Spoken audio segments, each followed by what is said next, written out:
Vamos comenzando. Voy a aprovechar, Dios les bendiga, hermano. Voy a aprovechar de compartir los links y ya espero que se vayan conectando.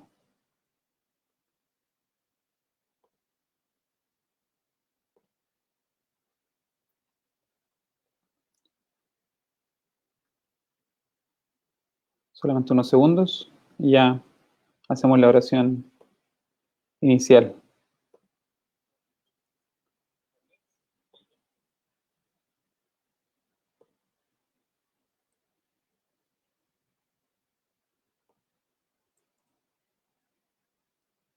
Solamente unos segundos para dejar disponibles estos links y empezamos a esperar que se vayan conectando los hermanos.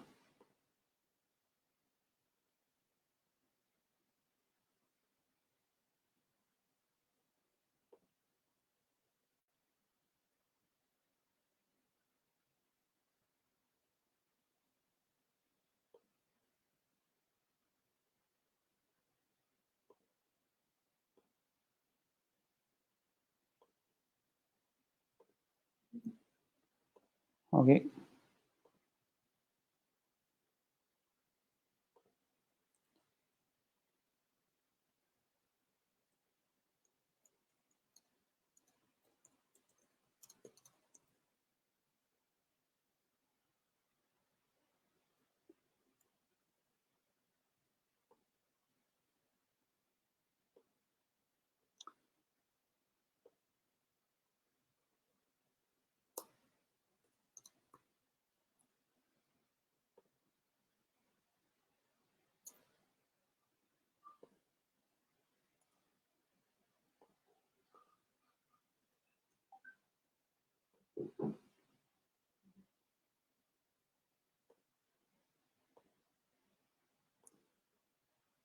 Ok. Ya estamos. Vamos a ver los comentarios acá. La hermana Gloria ya está conectada. Acá también. Voy a dejar los comentarios disponibles.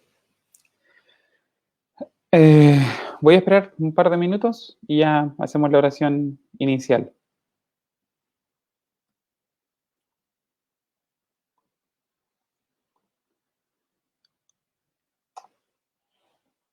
Oh.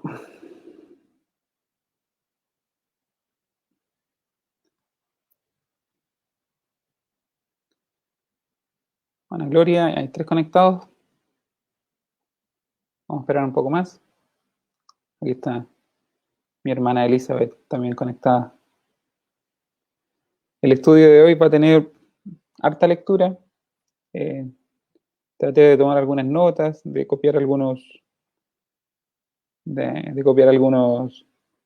textos que, para así evitar buscarlos y perder tiempo en eso. Así que solamente vamos a hacer la oración inicial y ya luego de eso eh, vamos a centrarnos derechamente en el estudio del capítulo 11 que viene a cerrar esta sección, esta tercera sección. Habíamos hablado que está la pastora acá, mi hermana Elizabeth y la hermana Gloria. Habíamos hablado que la primera sección, por decirlo así, de la carta a los romanos fue los capítulos del 1 al 4. Eh, Les voy comentando este resumen mientras los hermanos se van conectando. Y eso incluía las doctrinas fundamentales se abordan principalmente en los primeros 8 capítulos, donde Pablo le presenta el evangelio que él predica a la iglesia de Roma. Los primeros 4 capítulos, como les decía, Pablo presenta la justificación que es por la fe. En el primer capítulo deja bajo pecado a los gentiles, en el segundo a los judíos, en el tercero presenta, da la sentencia, por decirlo así, donde presenta, da a entender que no hay, o demuestra que no hay justo ni siquiera uno, y entonces entra el Evangelio de la Gracia. En el capítulo 4 nos muestra que la gracia estaba ya presente en el Tanaj, en la Torá también, mostrándonos 2 personajes principales la historia de Israel, como fue el rey David, y también Abraham y el rey David.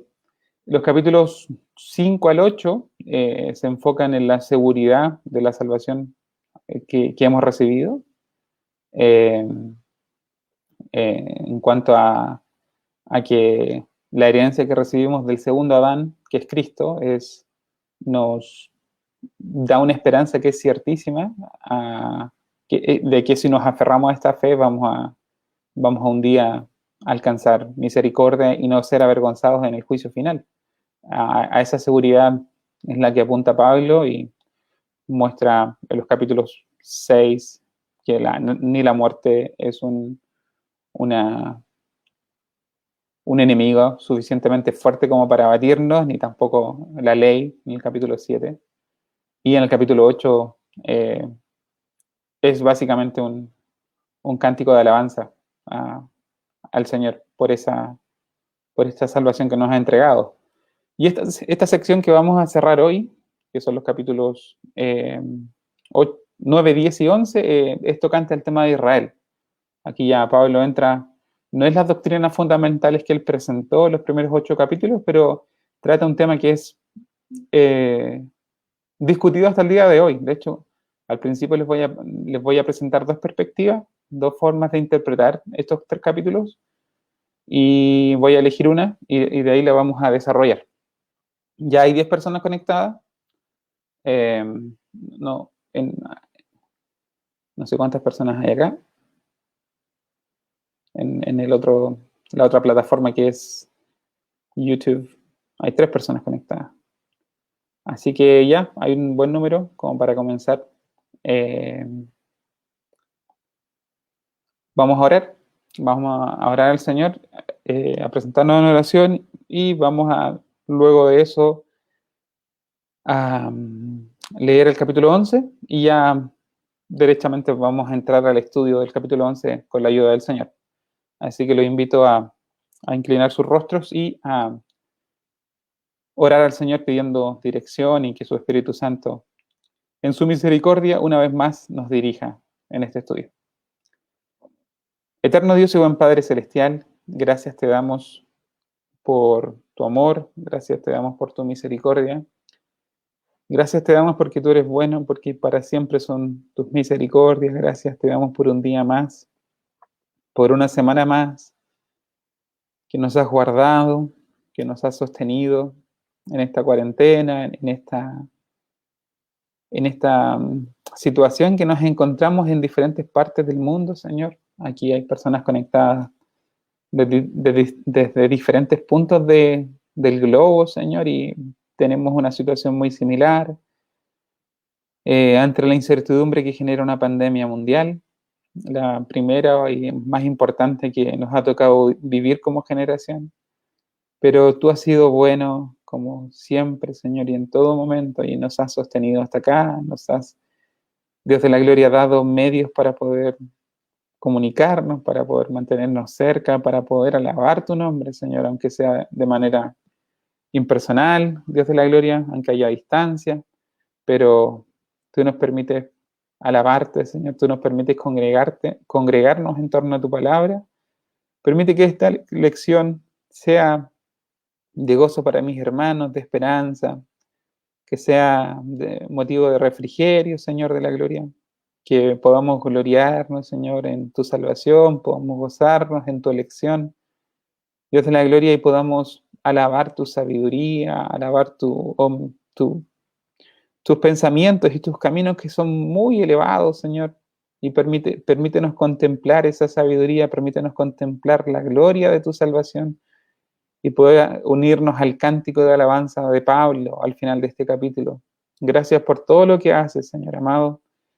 Gracias por mis hermanos que están del otro lado de la pantalla, Señor.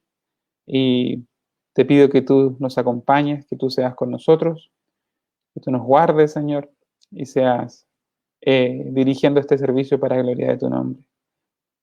Al terminar, Señor, esta oración, te pido solamente por lástima que tu Espíritu Santo guíe este estudio y que prepare los corazones de mis hermanos que van a recibir tu palabra. Te lo pido, Padre amado, te lo ruego solamente por lástima, por misericordia y por los méritos santos de Jesús tu Hijo, nuestro Señor y Salvador. Amén. Ok. Vamos a ver qué tan...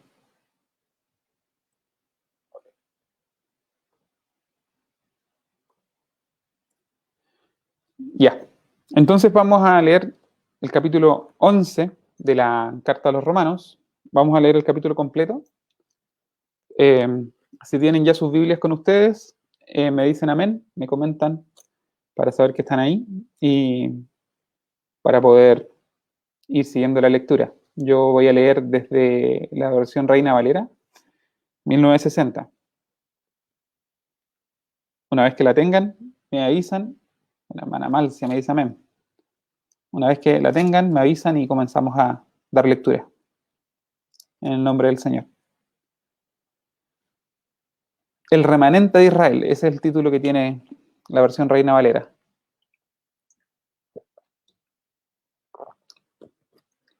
Dice así: digo pues, ¿ha desechado Dios a su pueblo? En ninguna manera. Porque también yo soy israelita de la descendencia de Abraham, de la tribu de Benjamín. No ha desechado Dios a su pueblo, al cual conoció al cual desde antes conoció. ¿O no sabéis qué dice, que dice de Elías la Escritura? Como invoca a Dios contra Israel diciendo: Señor, a tus profetas han dado muerte y tus altares han derribado, y solo yo he quedado y procuran matarme. Pero, ¿qué le dice la divina respuesta? Me he reservado 7,000 hombres que no han doblado la rodilla delante de Baal. Así también aún en este tiempo ha quedado un remanente escogido por gracia. Y si por gracia, ya no es por obras. De otra manera la gracia ya no es gracia. Y si por obras, ya no es gracia. De otra manera la obra ya no es obra. ¿Qué pues?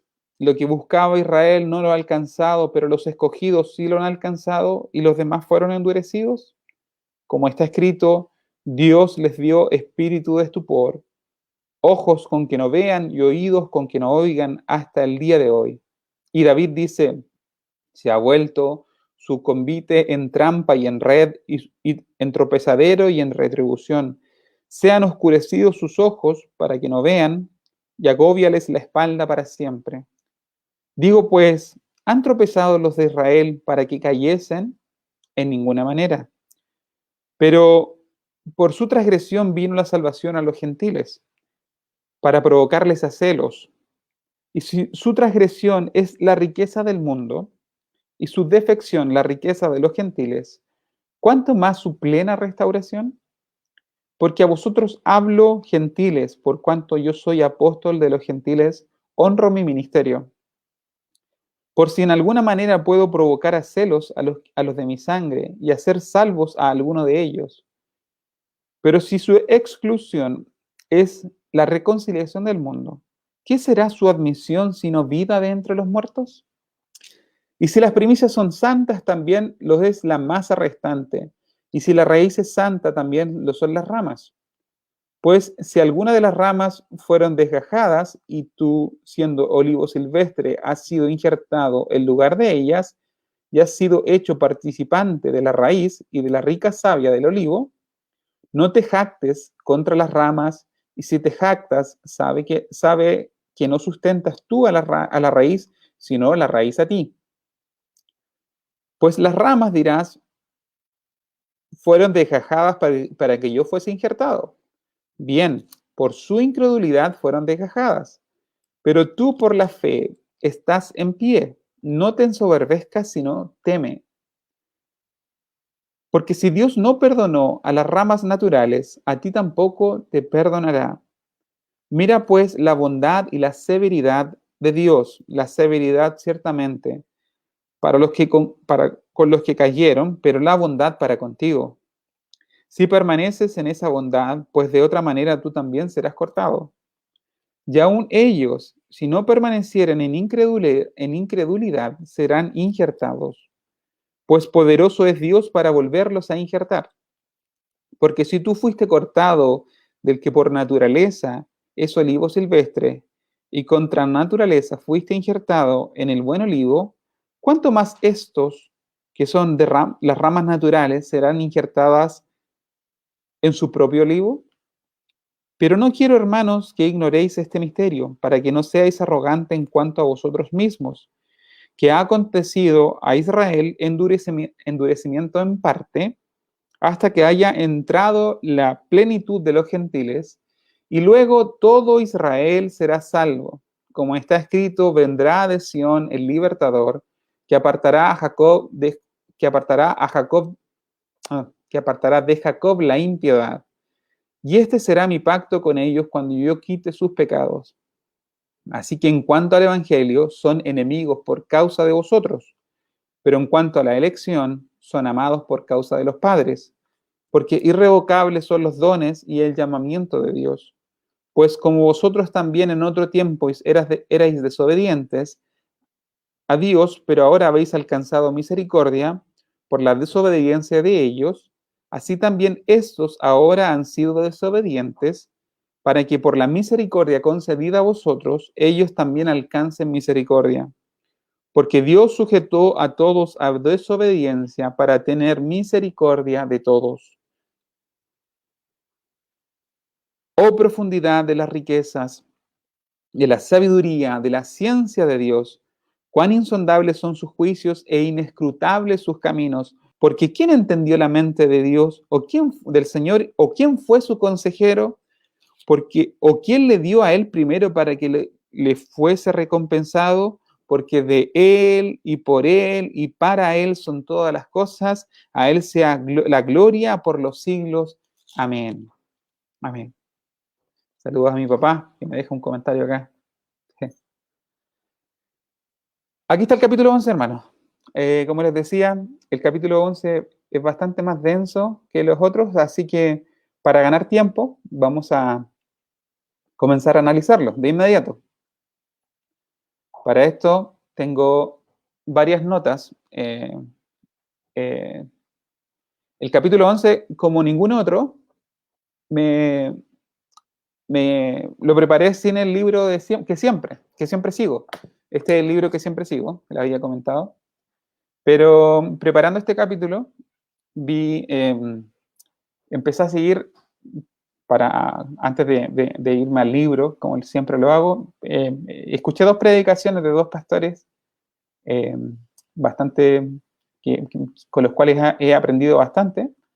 Los dos son de una misma iglesia, pero tienen posiciones diferentes respecto a este capítulo. Así que solamente en esas predicaciones se me fue el día entero. Ayer comencé y hoy continué y pude tomar un montón de notas que me sirvieron para preparar este sermón. Así que no alcancé. El tiempo no me dio para revisar el libro porque era demasiada la información que entregaban estos dos predicadores, como les digo, de una misma iglesia, pero con posturas diferentes. Así que les voy a hacer la introducción también a esas posturas. Saludo al hermano Raúl, que me saluda por YouTube. Estuvo de cumpleaños ayer él, así que también un saludo desde acá. Así que vamos a pasar directamente, como les decía, bueno, vamos a saltar la oración que frecuentemente hacemos para poder ir directamente al estudio, para así ahorrar tiempo. Voy a comenzar con una parábola que les leí la semana pasada, que creo que grafica muy bien lo que Pablo trata de plasmar en los capítulos 9, 10 y 11, que es esta sección que estamos estudiando ahora. Y es la parábola de Mateo 21, los labradores malvados. Oído otra parábola, Jesús hablando con los fariseos. Hubo un hombre, padre de familia, el cual plantó una viña, la cercó de vallado, cavó en ella un lagar, edificó una torre y la arrendó a unos labradores y se fue lejos. Y cuando se acercó el tiempo de los frutos, envió a sus siervos a los labradores, para que recibiesen sus frutos. Mas los labradores tomando a los siervos, a unos los golpearon, a otros mataron y a otros apedrearon. Envió a otro, de nuevo, otros siervos, más que los primeros, y hicieron con ellos de la misma manera. Finalmente les envió su hijo, diciendo, tendrán respeto con mi hijo. Mas los labradores, cuando vieron al hijo, dijeron entre sí, este es el heredero, venid, matémosle y apoderémonos de su heredad. Y tomándole, le echaron fuera de la viña y lo mataron. Cuando venga pues el señor de la viña, ¿qué hará a aquellos labradores? Esta pregunta es interesante porque se la hacen los fariseos. Y los fariseos le responden, a los malos destruirá sin misericordia y arrendará su viña a otros labradores que le paguen el fruto a su tiempo. Jesús les dice, ¿nunca leísteis en las escrituras que la piedra que desecharon los edificadores ha venido a ser cabeza del ángulo? El Señor ha hecho esto y es cosa maravillosa a nuestros ojos. Por tanto os digo, esta es la sentencia, la respuesta de los fariseos fue, a los malos destruirá y arrendará su viña a otros labradores. Y la respuesta de Jesús es, por tanto os digo que el reino de Dios será quitado de vosotros y será dado a gente que produzca los frutos de él. Esta parábola grafica un poco lo que Pablo después va a mencionar cuando habla del olivo. Habla del olivo natural, después vamos a verlo con detalle, pero el olivo natural es Cristo, en donde estaban injertados el pueblo de Israel, o sea, en donde pertenecía el pueblo de Israel. Recuerden que a lo suyo vino y los suyos no le recibieron. Hay dos citas que las voy a leer más adelante, donde Jesús dice que él viene a traer el evangelio a las ovejas perdidas de la casa de Israel. Ellos eran la prioridad, a ellos venía el evangelio. Ellos eran los que tenían que dar frutos. Ellos eran los labradores a cargo de esta viña. Pero como nos dieron fruto, ellos fueron desgajados. Las ramas naturales, Pablo dice, cuando usa la figura del olivo, fueron desgajadas y fueron injertadas ramas de olivo silvestre.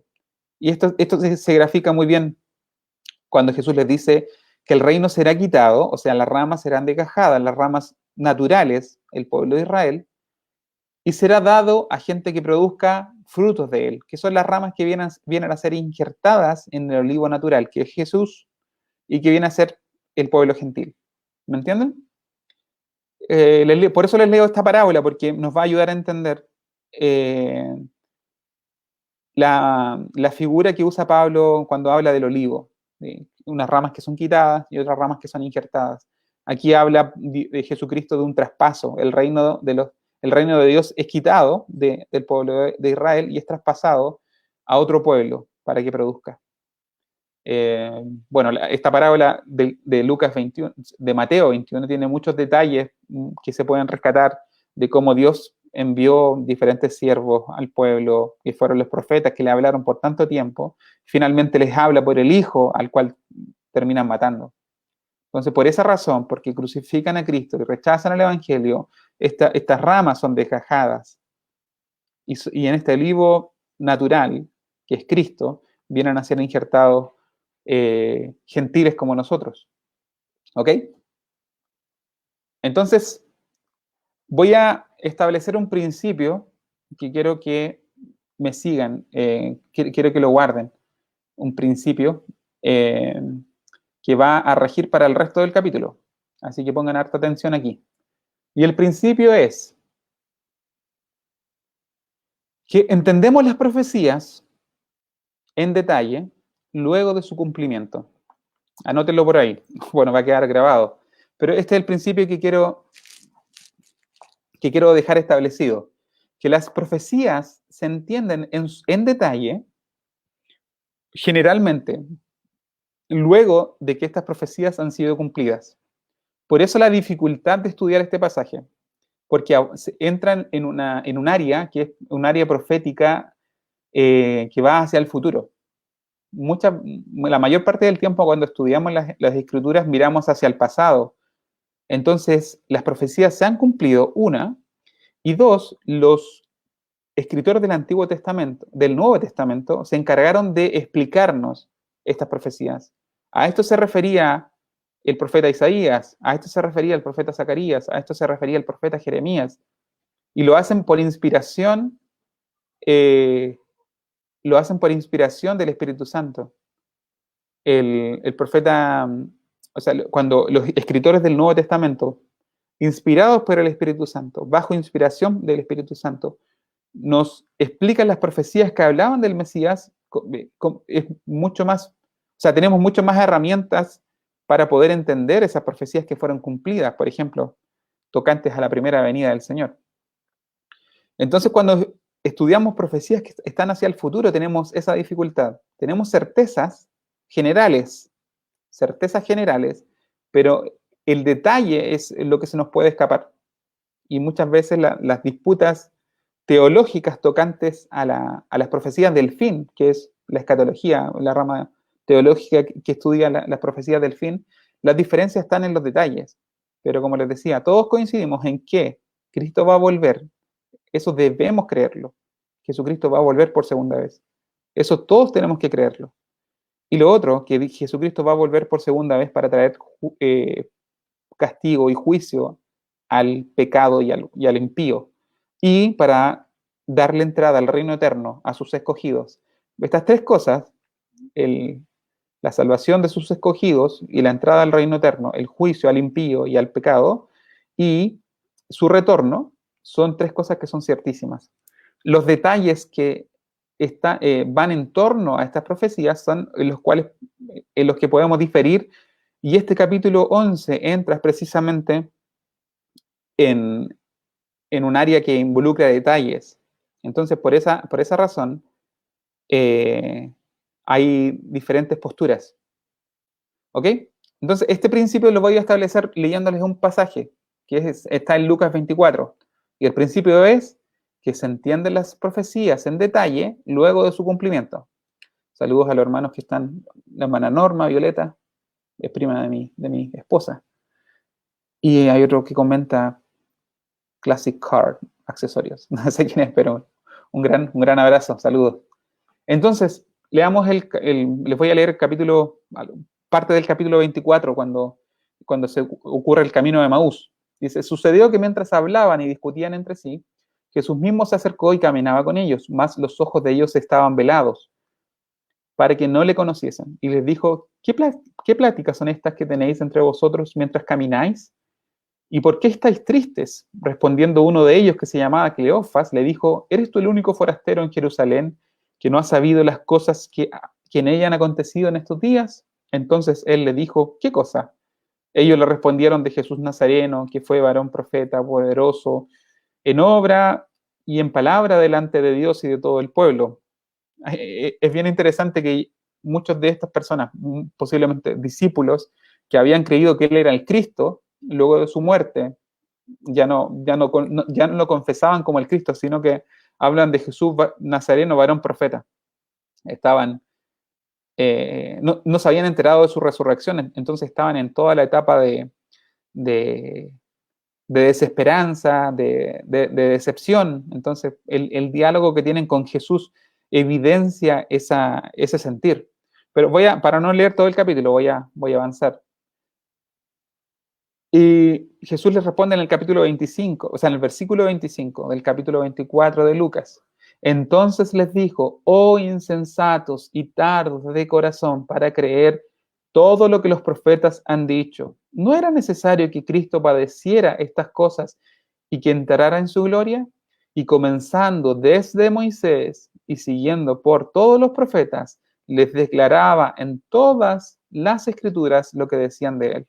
Jesucristo va y parte desde el Tanaj, desde el Pentateuco, desde Moisés, pasando por todos los profetas, y les declara en las escrituras todas las cosas que decían, que de él decían. Entonces los detalles de la primera venida, que incluían la muerte de Cristo y su resurrección, son explicados por Jesús mismo a estos discípulos luego de que los acontecimientos habían ocurrido. ¿Me entienden? Por eso quiero establecer ese principio. que los detalles de la profecía muy probablemente, muy posiblemente los vamos a entender luego de que estos se cumplan. ¿Ok? Así que tenemos espacio para tener diferencias en cuanto a los detalles. Ok, ahora vamos a entrar al capítulo 11. Quiero ver si me entiendan hasta acá, que me contesten con un amén o un sí, para saber que están siguiendo la lección.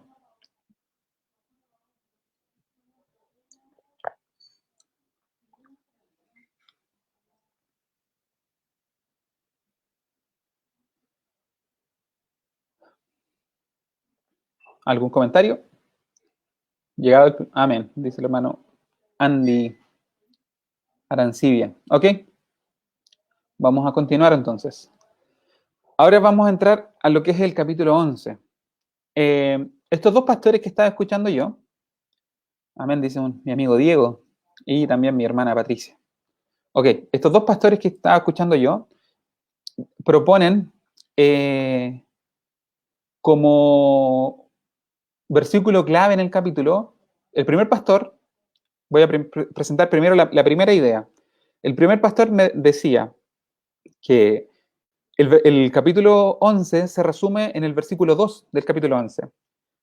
Entonces dice, no ha desechado Dios a su pueblo, no ha desechado Dios a su pueblo, el cual desde antes conoció. ¿O no sabéis que dice de Elías la escritura como invoca a Dios contra Israel diciendo? Bueno, el pastor dice que la clave del capítulo 11, cuando es que Dios no ha desechado a su pueblo, el cual desde antes conoció, porque Israel, esta es la postura de muchas iglesias reformadas, porque Israel no es el Israel étnico, sino que los descendientes de Abraham son los que son justificados por la fe. Toman como ejemplo, versículos para respaldar esta postura. Por ejemplo, Romanos 4, 16, lo vimos ya hace varias semanas atrás. Romanos 4, 16 dice, por tanto, es por fe para que sea por gracia, a fin de que la promesa sea firme para toda su descendencia, no solamente para los que son para el que es de la ley, sino también para el que es de la fe de Abraham, el cual es padre de todos nosotros.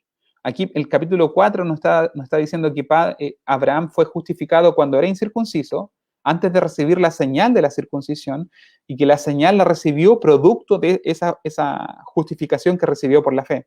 Y creyó Abraham a Dios y le fue contado por justicia. Y como esa justificación fue cuando él estaba incircunciso, él vino a ser padre de los de la circuncisión, como también vino a ser padre de los de la incircuncisión, o sea, tanto del pueblo del pacto, que era Israel, como también de personas que estaban fuera del pueblo del pacto, pero al creer en Jesucristo por fe, pasa a ser automáticamente un descendiente de Abraham. Entonces, esta postura, más que nada, apunta a que el Israel de que habla Pablo, del capítulo 9, 10 y 11, no es el Israel étnico, sino que es el Israel espiritual, por llamarlo de alguna manera, que en el fondo es la iglesia. Algunos le llaman la teoría del reemplazo. Y otro versículo con el que respaldan esta idea es en Romanos 9, 6, el capítulo 9, que ya lo vimos hace 2 semanas, dice, no que la palabra de Dios haya fallado, porque no todos los que descienden de Israel son israelitas, y ni por ser descendientes de Abraham son todos hijos, sino en Isaac te será llamada descendencia. Aquí nuevamente parece que la idea va en que la herencia de Abraham no es necesariamente étnica, porque Pablo dice explícitamente en el capítulo 9 que no todos los que descienden de Israel son israelitas. ¿Ok? Entonces, la primera postura que le estoy dando dice que el capítulo 11 se resume en el versículo 2, que no ha desechado Dios a su pueblo, el cual desde antes conoció. O sea, Dios, en el fondo, cuando endurece a los compatriotas de Pablo, endurece a los que no son escogidos. Entonces Dios sigue siendo fiel con los que Él ha escogido, tanto desde Israel como desde el pueblo gentil. Esa es la primera postura. ¿Ok? Vamos con la segunda.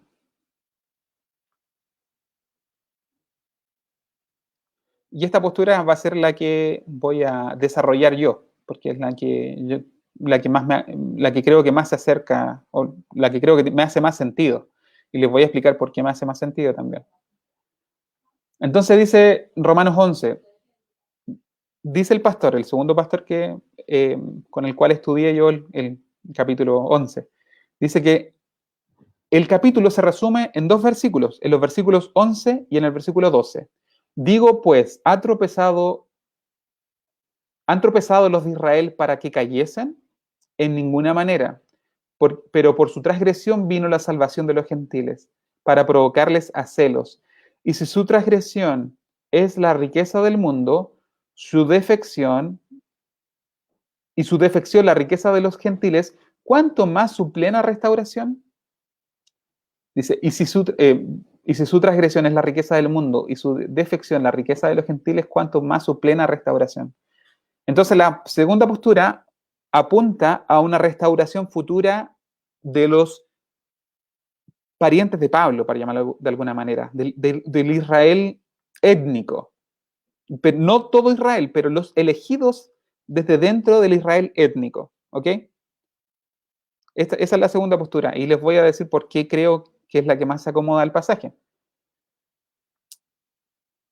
La primera razón es porque cuando Pablo comienza el capítulo 9, recuerden que el capítulo 9, 10 y 11 están conectados, Pablo comienza a llamar a sus hermanos, a los que son de parientes de él, pertenecen a la misma etnia, comienza a llamarle a ellos Israel.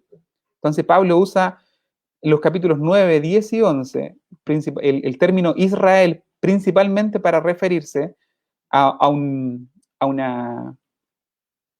grupo étnico sobre el cual había una promesa, sobre el cual había un pacto, ¿ok?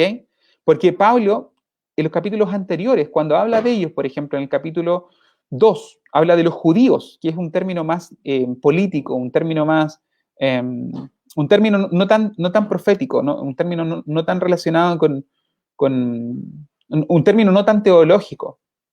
Pablo se refirió a ellos como judíos en los capítulos anteriores, especialmente en el capítulo 2, y en el capítulo 9 empieza a llamarles israelitas o Israel, ¿ok? Entonces dice, verdad digo en Cristo y no miento, y mi conciencia me da testimonio. Estoy leyendo el capítulo 9, versículo 1. Y mi conciencia me da testimonio en el Espíritu Santo, que tengo gran tristeza y continuo dolor en mi corazón, porque deseara yo mismo ser anatema, separado de Cristo, por amor a mis hermanos. Miren, este es súper específico. Por amor a mis hermanos, los que son mis parientes según la carne, que son israelitas, de los cuales son la adopción, la gloria, el pacto, la promulgación de la ley, el culto y las promesas de quienes son los patriarcas y de los cuales según la carne vino Cristo, el cual es Dios sobre todas las cosas y bendito por los siglos. Amén. Es muy, muy específico cuando Pablo dice, estoy hablando de israelitas y es muy específico. Los cuales son la adopción, son la gloria, el pacto, la promulgación, la ley, el culto. A ellos me refiero, mis parientes, a mis hermanos. Por ellos yo hago un lamento. Pablo se lamenta por su pueblo, por sus hermanos según la carne. Entonces, cuando Pablo habla de Israel, en todo este capítulo, capítulos 11, o sea, 9, 10 y 11, todo el tiempo está hablando de sus parientes. Incluso cuando habla del remanente, está hablando en el contexto de los israelitas. ¿Ok? Entonces, si Pablo está hablando en el capítulo 9 de sus hermanos según la carne, el cántico de alabanza al final del capítulo 11 tiene que ser, el Israel del capítulo 9 tiene que ser el Israel del capítulo 11, necesariamente.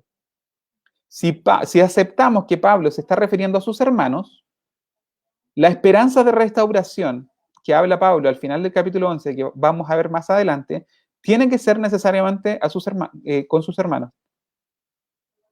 Porque si no, no tiene continuidad del capítulo.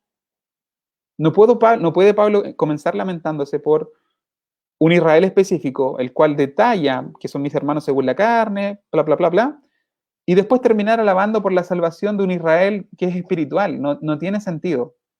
No tiene continuidad el estudio de estos capítulos. ¿Me entienden? Por esta razón yo me voy por la segunda idea de que el capítulo 11 se resumen en que en los versículos 11 y 12, donde se expresa una esperanza futura de restauración para Israel, para los escogidos desde dentro del pueblo de Israel. ¿Ok? Si me tomaron la idea, vamos a empezar a ir bajando por los versículos. Si me responden con un amén o con un sí, o si no, trato de explicarle un poco mejor.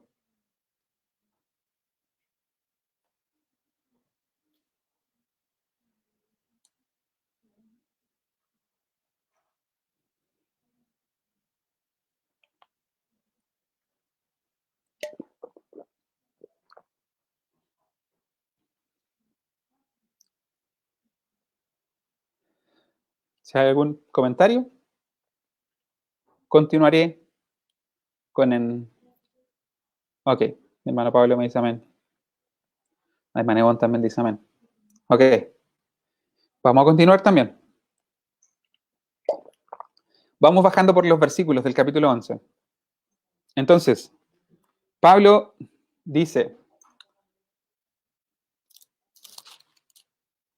digo pues, ¿ha desechado Dios a su pueblo? En ninguna manera, porque también yo soy israelita de la descendencia de Abraham, de la tribu de Benjamín.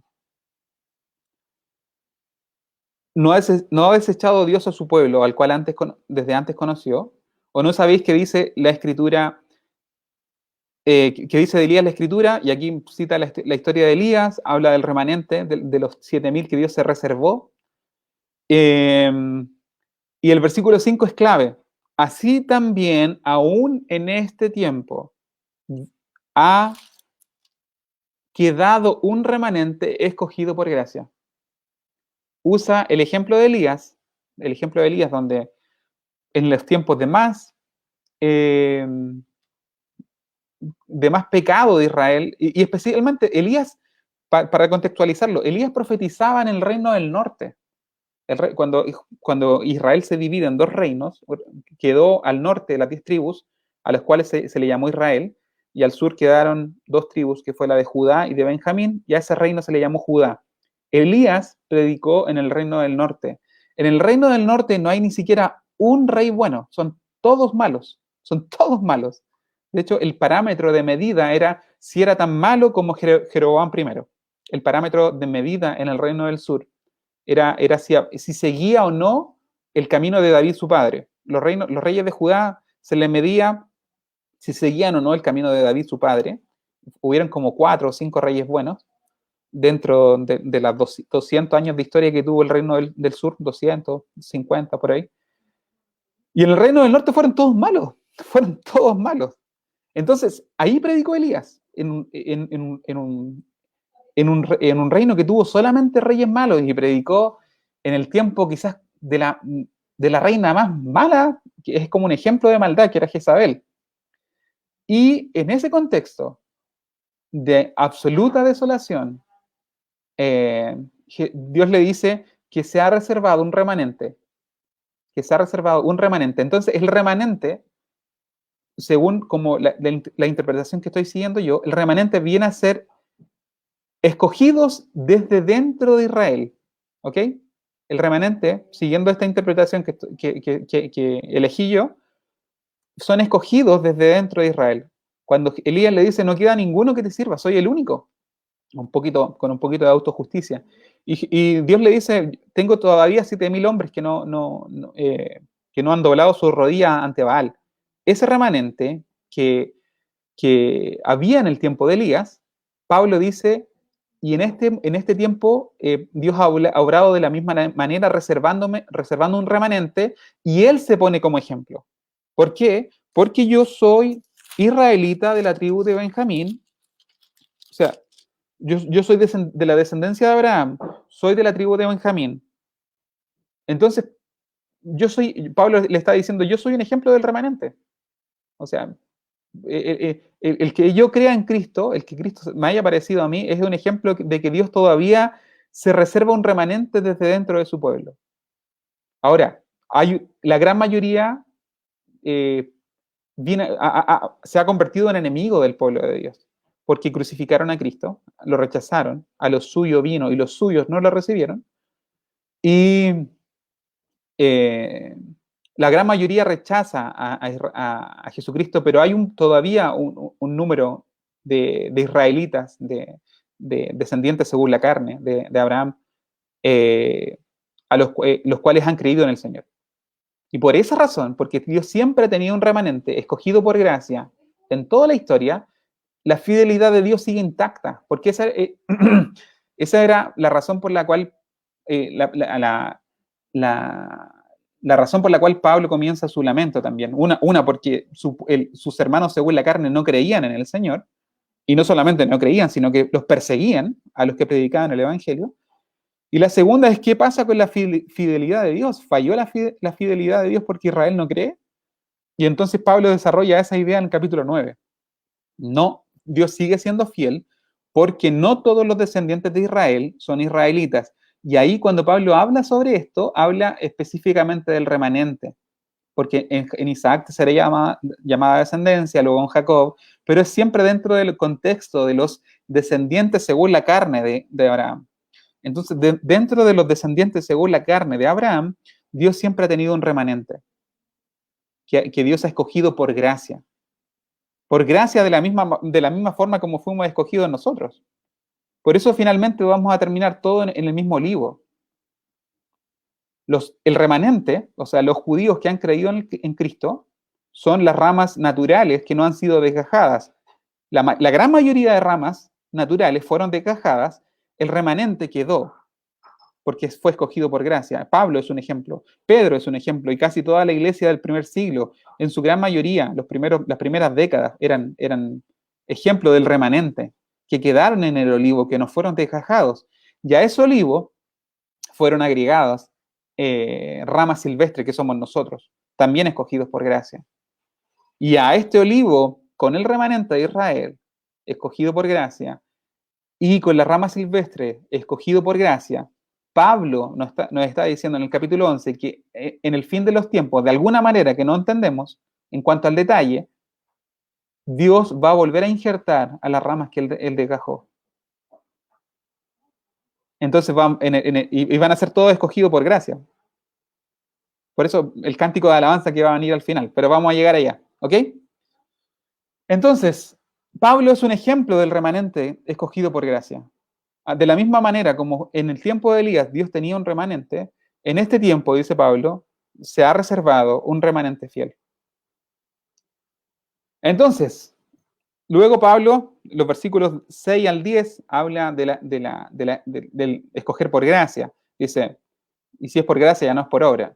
Entonces, todos los que van a terminar en el olivo, que es Cristo, va a ser siempre por gracia. El remanente, nosotros, el olivo silvestre, y los que en un tiempo futuro, que solamente Dios conoce, van a ser reinjertados, que es la esperanza que Pablo presenta. Pablo comienza lamentándose en el 9 y termina alabando a Dios al final del capítulo 11 por esta esperanza que Dios le revela. Entonces, la gracia excluye obras. Eso Pablo deja claro de los versículos 18 principalmente. Versículo 6, disculpen, del capítulo 11. Entonces, ¿qué pues? Lo que buscaba Israel no lo ha alcanzado, pero los escogidos sí lo han alcanzado, el remanente. Y los demás fueron endurecidos. Aquí, el endurecimiento de Dios no es, lo hablamos en el capítulo 9 con Faraón, no es que Dios coloque mal en el corazón del hombre, sino que es simplemente Dios acentúa la dureza que ya existe en el corazón del hombre, que ya existe en el corazón del hombre pecador. En el fondo, Dios entrega al pecador a la maldad de su propio corazón. Ese es el endurecimiento. Cuando dice que ha ocurrido Israel endurecimiento en parte, dice más adelante. O sea que la gran mayoría del pueblo de Israel fue endurecido, como se mostró en la parábola que leíamos al principio de Jesucristo, en el libro de Mateo. La gran mayoría de ellos fueron desgajados, fueron sacados del olivo, el reino fue traspasado a otros, que fueron las ramas que son injertadas. Entonces, ese fue el proceso de endurecimiento. Dios los deja a la maldad de su propio corazón. Como está escrito, Dios les dio espíritu de estupor y ojos para que no vean, y oídos para que no oigan. Y David dice, se ha vuelto su cómbite en trampa y en red, en tropezadero y en retribución, se han oscurecido sus ojos para que no vean, y agóbiale la espalda para siempre. O sea, agóbiale la espalda es como, déjale la espalda encorvada, como un esclavo. Eso es básicamente lo que dice el Salmo 69. Y lo interesante es que el Salmo 69 David lo hace contra sus enemigos. No es pensado para el pueblo de Israel. Pero pero debido a la dureza de su corazón, debido a la dureza del corazón de Israel, que los llevó, porque buscaron establecer una justicia que es propia, que vimos la semana pasada, y rechazaron la justicia que es por la fe, ellos crucificaron a Cristo, lo rechazaron, lo entregaron a la muerte, y también persiguieron, especialmente en el siglo I, a los predicadores del Evangelio. Pablo mismo es entregado a la autoridad romana por los israelitas. Esteban es muerto por los israelitas, los que no creyeron en Jesucristo.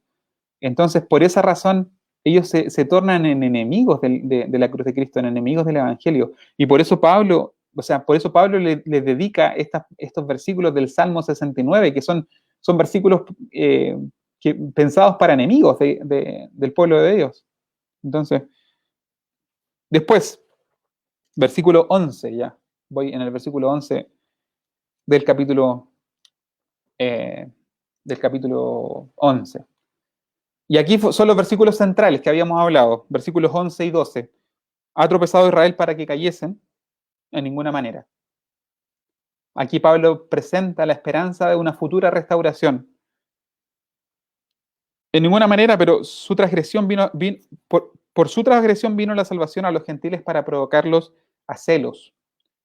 Y si su transgresión es la riqueza del mundo y su defección la riqueza de los gentiles, ¿cuánto más su plena restauración? Aquí Pablo incluye el término plena restauración. Aquí, de las notas que tengo, de las predicaciones que escuché,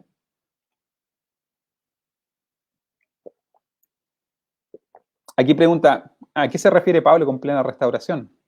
Y lo vamos a ver al final del capítulo. Pero Pablo, en los versículos 11 y 12, prevé un día en que los judíos van a retornar en masa, va a haber un arrepentimiento general. No digo que todo Israel en el sentido nacional, porque siempre que se habla de todo, desde la perspectiva que estoy predicando, habla de todo, pero de los escogidos. Así como cuando hablan de que los gentiles alcanzaron salvación, no son todos los gentiles, sino los escogidos desde dentro de los gentiles. Hay muchas personas que no creen en el Señor y que mueren en sus pecados. Aquí cuando habla de todo Israel será salvo, son la misma idea, los escogidos desde dentro de Israel. Entonces, ¿cómo va a ser esto? Pablo, en los versículos 11 y 12, nos introduce una revelación que es propia de Pablo. Recuerden que estamos tratando con apóstoles del Señor. Ellos hablaron inspirados por el Espíritu Santo. Entonces, las doctrinas que ellos establecen en el Nuevo Testamento tienen tanta validez como lo que fue entregado en el Antiguo Testamento. De hecho, hay un pasaje en que Pedro le da a las cartas de Pablo el estatus, el mismo estatus que los libros del Antiguo Testamento. Entonces, cuando Pablo nos presenta esta doctrina de la restauración futura de Israel, puede que no la encontremos en ninguna otra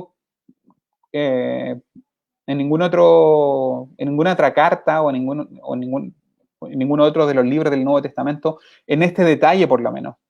Pero Pablo lo establece aquí, y eso es lo que estamos estudiando. Entonces, Pablo prevé un día en que los judíos retornarán en masa hacia el Mesías. Que esto será un avivamiento en el pueblo de Israel al final de los tiempos. Esto es una pregunta que me hago yo, porque no voy a entrar a aventurarme con los detalles, pero sí voy a dejarles preguntas.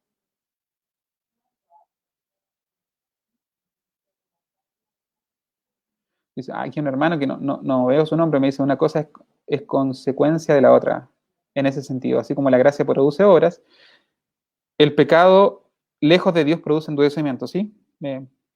La gracia produce obras, claro. Eso es lo que trata Santiago. Es en el fondo la transformación. Cuando hablábamos la semana pasada, un árbol bueno da buenos frutos y un árbol malo da malos frutos. La gracia, cuando es derramada sobre una persona regenerada que tiene una nueva naturaleza, produce buenas obras porque son los frutos de la nueva naturaleza. Pero alguien que es entregado por Dios a la maldad de su corazón va a producir espinas y cardos, porque en el fondo esos son los frutos de un árbol malo que produce espinas, no produce algo comestible, algo que se aproveche. Entonces, aquí se establecen dos ideas. Primero, ¿por qué Dios no ha desechado completamente a su pueblo, a los que son la descendencia de Abraham? Porque dice Pablo en el versículo 11, ¿ha tropezado Israel para que cayesen? Y la respuesta dice de ninguna manera, de la misma manera que dice al principio del capítulo. Esto es típica diatribas de Pablo, que son preguntas y respuestas. Lo usa mucho en el libro de Romanos. Dice, al principio, el versículo 1, ¿ha desechado Dios a su pueblo? En ninguna manera. ¿Ha tropezado Israel para que cayesen? En ninguna manera. Entonces, ¿por qué Dios no ha desechado a su pueblo? Tenemos dos evidencias. Porque hay un remanente que cree. De los descendientes de Abraham, según la carne, hay un remanente que cree dentro de los cuales está Pablo, Pedro y los discípulos. ¿Y por qué no ha desechado Dios a su pueblo? La segunda razón, la primera es porque hay un remanente, la segunda razón es porque aún hay esperanza de restauración, de una plena restauración, que es lo que establecen los versículos 11 y 12. ¿Ok? Y seguimos avanzando. Porque a vosotros hablo gentiles por cuanto soy apóstol de los gentiles, versículo 13, porque si de alguna manera pueda provocar a celos a los que son de mi sangre y hacer salvos a ellos. Porque si su exclusión es la reconciliación del mundo, ¿qué será su admisión sino vida de entre los muertos? ¿Qué será su admisión sino vida de entre los muertos? En base a este versículo, al final del estudio, me voy a dar una licencia de especular un poco a qué se puede referir eso. Con mucho cuidado. Con el tema escatológico trato de ser cuidadoso porque es una área de la teología que está rodeado con una nube de confusión. Entonces muchos de los que se atreven a meterse ahí terminan fallando. Entonces con harto temor, tomando algunos versículos puntuales, les puedo decir cómo pudiese ser la restauración de Israel. ¿Ok? Entonces, seguimos avanzando.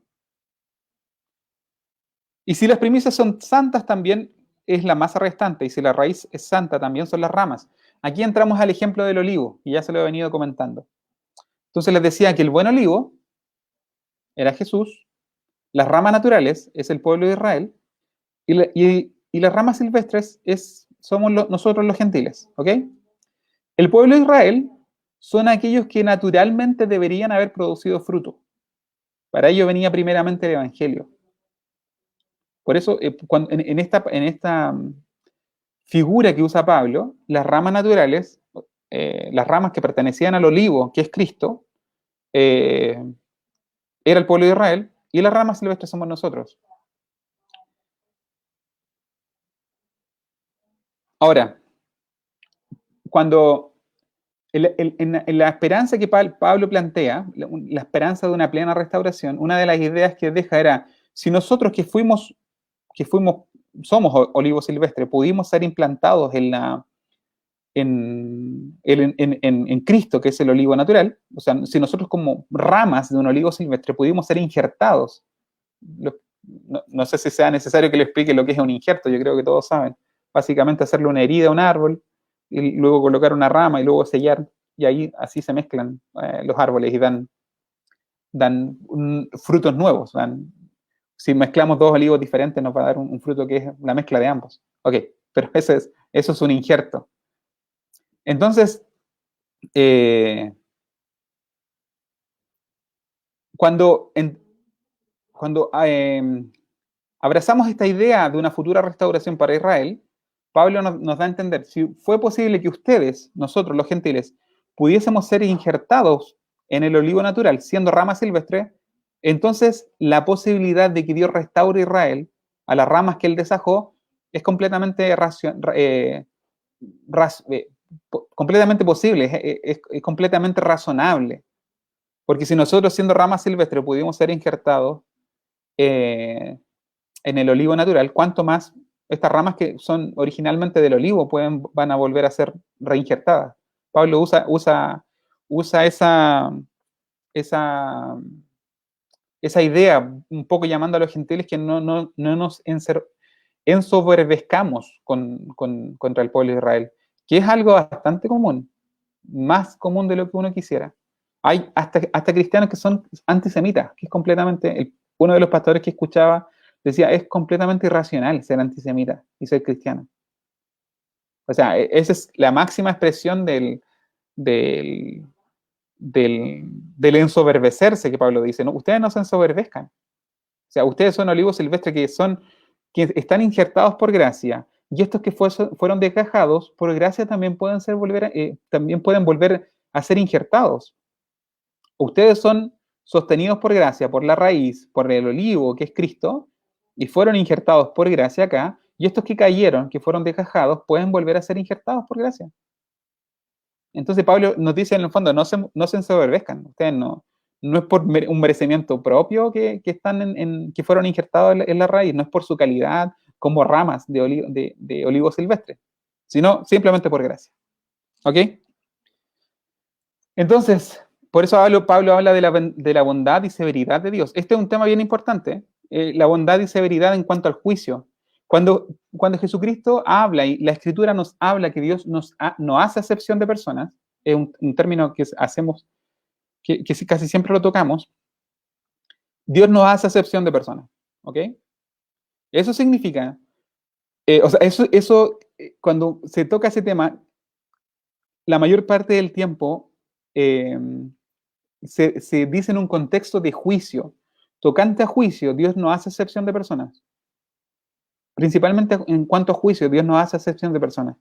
Y si Dios no tuvo problema en sacar a ramas que eran naturales, que pertenecían al olivo natural, y Dios las sacó, las dejó, Pablo les manda a decir, ustedes teman, ustedes no se ensoberbezcan, porque si estos que eran ramas naturales fueron desgajados, ustedes pueden ser perfectamente desgajados también, o sea, pueden ser perfectamente arrancados. Así que condúzcanse con temor. Condúzcanse con temor. Tema importante en cuanto al tema de la salvación. Cuando uno abraza la idea de que la salvación es segura, tenemos que tener la seguridad que estamos en el olivo, de que realmente estamos injertados en el olivo y que nuestras obras van acorde con lo que nosotros decimos ser.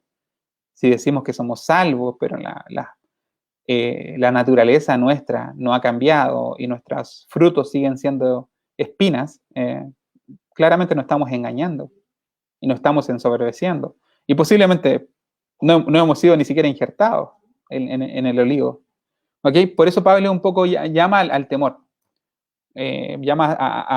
Destaca la bondad por un lado y también la severidad de Dios. ¿Ok?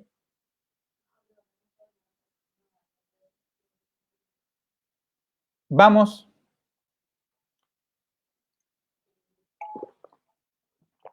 un poco a lo que les decía.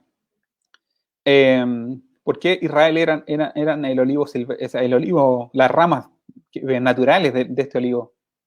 Voy a solamente leer algunos versículos. En Juan 1, versículo 11, dice, a los suyos vino y los suyos no le recibieron. Más a todos los que le recibieron, a los que creen en su nombre, les dio potestad de ser hechos hijos de Dios. A todos los que recibieron, ahí involucra el remanente de Israel y nosotros, los gentiles. Después en Mateo cuando Jesús manda, Mateo capítulo 10, cuando manda a los discípulos, dice, a estos 12 envió Jesús y les dio instrucciones diciendo, por camino de gentiles no vayáis, y en ciudades de samaritanos no entréis, sino id antes a las ovejas perdidas de la casa de Israel. Y yendo predicad diciendo, el reino de los cielos se ha acercado. Mateo 15, cuando en la fe de la mujer sirofenicia, creo que se llama este pasaje, cuando en el versículo 24 Jesús le responde y le dice a la mujer, no soy enviado sino a las ovejas perdidas de la casa de Israel. Entonces ella vino y se postró delante de él diciendo, Señor, socórreme. Respondiendo él dijo, no está bien tomar el pan de los hijos y echarlo a los perrillos. Y ella dijo, sí, Señor, pero aún los perrillos comen de las migajas que caen de la mesa de su amo. Entonces Jesús respondió y dijo, oh mujer, grande es tu fe, hágase contigo como quieras. Y su hija fue sanada desde aquella hora. Estos versículos un poco refuerzan la idea de Israel, de la casa de Israel, como esas ramas que estaban, a las cuales iba dirigida la savia, el evangelio, que buscaba que estas ramas dieran fruto, iba dirigida principalmente a ellos. Ellos no dieron fruto, fueron desgajados y fuimos nosotros colocados en su lugar y se mantuvieron el remanente por gracia. Fue desgajado Israel, pero no completamente, porque las ramas que son el remanente por gracia, el remanente, permaneció en el olivo y fuimos nosotros agregados. ¿Ok? Sí, mantengamos esa idea todo el tiempo. Entonces, seguimos avanzando. Capítulo 11 de los versículos 25 al 32. Voy a hacer una pausa y ver cómo vamos. ¿Me siguen? ¿Van siguiendo la idea? Voy a aprovechar de tomar agua. Y me pueden comentar algo abajo.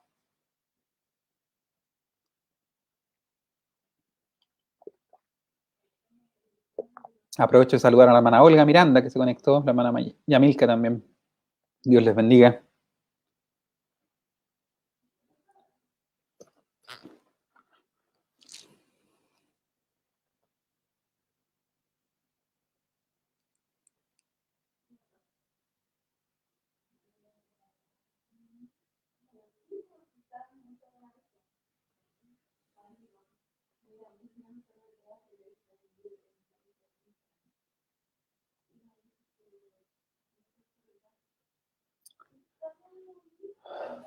¿Me comentan con un amén? Cualquier cosa. Ok. Aquí están dos de mis hermanos. Patricia, que hoy es su cumpleaños, así que aprovecho de saludarla. Mi hermana mayor. Un abrazo, le mandamos desde acá de York, dice que se le quiere mucho. Mi hermano Darío también comenta.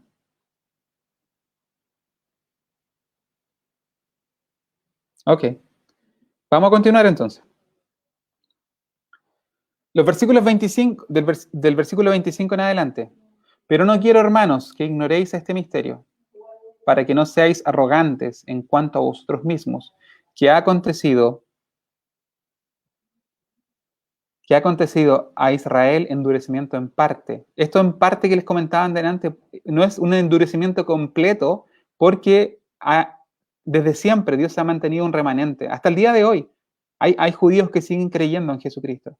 Hasta el día de hoy, descendientes de Pablo, o sea, familiares de Pablo, que siguen creyendo en Cristo. Entonces el endurecimiento es en parte. La gran mayoría no cree, la gran mayoría ha sido enemigo de la cruz de Cristo y la gran mayoría ha sufrido tremendamente por esa razón. Desde la destrucción de Jerusalén en el año 70, por el general Tito, que después viene a ser emperador romano, y a través de los siglos han sufrido en el lugar donde llegaron. En cada zona del mundo donde llegaron hubo persecución contra ellos. Y quizás el clímax de esta persecución fue lo que ocurrió en la Segunda Guerra Mundial, que fue tremendo. Entonces,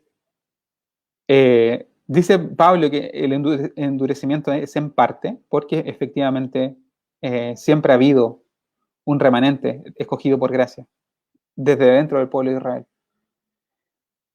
Dice Pablo, ha ocurrido a Israel endurecimiento en parte, hasta que haya entrado la plenitud de los gentiles. Hasta que haya entrado la plenitud de los gentiles. Ese es un tema bien complicado, que lo voy a comentar al final. Porque ya, como les decía, nos estamos metiendo en los detalles del futuro escatológico, o sea, de las profecías del fin. Voy a seguir, después voy a comentar un poco sobre eso. Y luego todo Israel será salvo. Entra la plenitud de los gentiles y luego todo Israel será salvo. ¿Ok? Como está escrito, vendrá de Sión el libertador que apartará a Jacob de Jacob la impiedad, y este será mi pacto con ellos cuando yo quite sus pecados. Y esto es bien interesante. Esto es bien interesante porque aquí el pastor con el que yo estoy siguiendo la idea, él dice algo bien llamativo. Él dice, voy a un poco leer los comentarios que él hace. Dice, la forma más segura de interpretar el Antiguo Testamento es a través del Nuevo. Porque escritores del Nuevo Testamento escribieron a través de la revelación, como les decía que Pablo, sus escritos estaban a la misma altura, Pedro los puso a la misma altura que las otras escrituras, que eran básicamente el Tanaj, el Antiguo Testamento. Pablo usa dos pasajes en los versículos 26 y 27. Vendrá de Sion el libertador, que apartará de Jacob la impiedad, y este será mi pacto con ellos cuando yo quite sus pecados. Utiliza dos pasajes, utiliza Isaías 59, 20 y utiliza también Jeremías 31, del 33 al 34. Dice, Pablo usa estos pasajes, y esto es lo que comenta el pastor, dice, creo que estos pasajes hablan de una futura conversión de Israel, porque Pablo me lo dice, por eso lo cree él. Dice, leyendo estos pasajes sin haber leído Romanos, jamás vería lo que Pablo está viendo acá. Y por esta razón dice, yo creo que esto es profético, que esto es cristológico, porque Pablo me lo dice.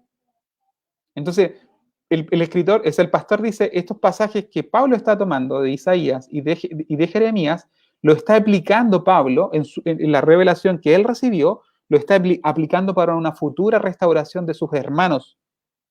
Quiero recalcar en esto, si el Israel por el cual Pablo se estaba lamentando, en el capítulo 9, son sus hermanos, entonces los que serán restaurados, según los versículos que estamos viendo acá, tienen que ser sus hermanos. Y que el lamento de Pablo del capítulo 9 termine en un cántico de alabanza, como vamos a ver dentro de poco, tiene sentido si el Israel al que Pablo se está refiriendo al principio, el que le genera gran dolor porque no creyeran, es el Israel que al final de los tiempos va a alcanzar restauración, y por eso Pablo está ya en gozo. Si esto no es así, no tiene sentido. Pablo se lamenta por sus hermanos según la carne, los cuales en su mayoría no han creído y fueron endurecidos por un tiempo larguísimo, pero el remanente dentro de ese pueblo sigue siendo salvo. Pero el lamento de Pablo se transforma en un cántico de alabanza porque Pablo ve justamente esta restauración futura. Y Pablo está utilizando Isaías 59, 20 y Jeremías 31, 33 y 34 como prueba de esta restauración futura. Y el pastor dice, si yo no leo Romanos, si no veo que Pablo lo está interpretando así, nunca lo hubiese entendido así. Pero como Pablo habla inspirado por el Espíritu Santo, que Pablo lo está aplicando para una futura restauración de sus hermanos según la carne. Vendrá de Sion el libertador que apartará de Jacob la impiedad, y este será mi pacto con ellos cuando yo quite sus pecados. Pablo está utilizando estas dos promesas, estas dos profecías en Isaías y en Jeremías como una futura restauración de Israel. ¿Ok?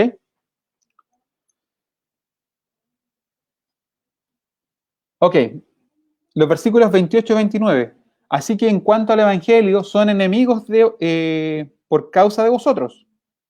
O sea, en cuanto al Evangelio, los israelitas, el pueblo de Israel en general, especialmente los que fueron endurecidos, son enemigos, porque les decía anteriormente, entregaron a la muerte a Cristo y a los predicadores del Evangelio, a los discípulos, los persiguieron y los mataron, en el caso de Esteban. Entonces, en cuanto al Evangelio son enemigos, por causa de vosotros. Esto puede estar relacionado con el tema de los celos, donde es provocado, Dios provoca a celo a su pueblo,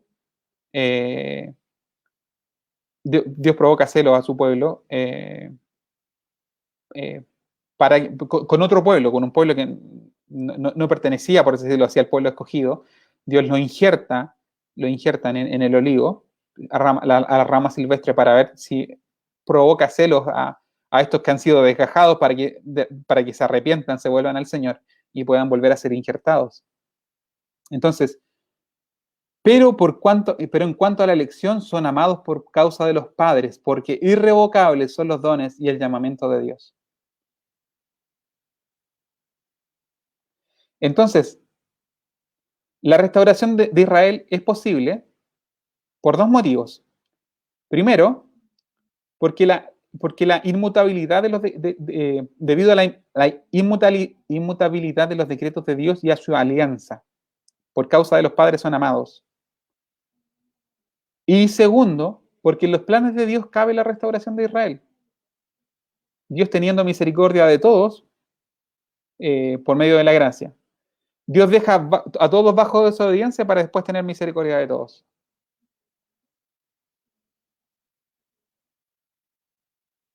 ¿Ok? Entonces, pero como vosotros también pues como vosotros también en otro tiempo eras desobedientes a Dios, pero ahora habéis alcanzado misericordia por la desobediencia de ellos, así también estos ahora han sido desobedientes para que por la misericordia concedida a vosotros, ellos también alcancen misericordia. Porque Dios sujetó a todos en desobediencia para tener misericordia de todos. Aquí quiero que me sigan. Al hermano Luis que me comentó algo ahí, le voy a contestar después, ¿ya? Para cerrar la idea.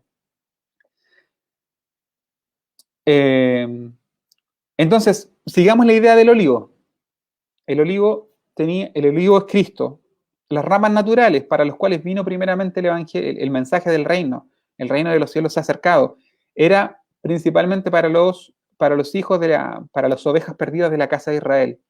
El mensaje del reino en el ministerio de Jesús vino principalmente para ellos. La savia fue entregada a ellos para que produjeran fruto, pero en su mayoría no creyeron, se endurecieron y no solamente rechazaron al Hijo, ya venían rechazando a los siervos desde mucho antes, si volvemos a la parábola de Mateo 24, finalmente el dueño de la viña manda al Hijo y matan al Hijo.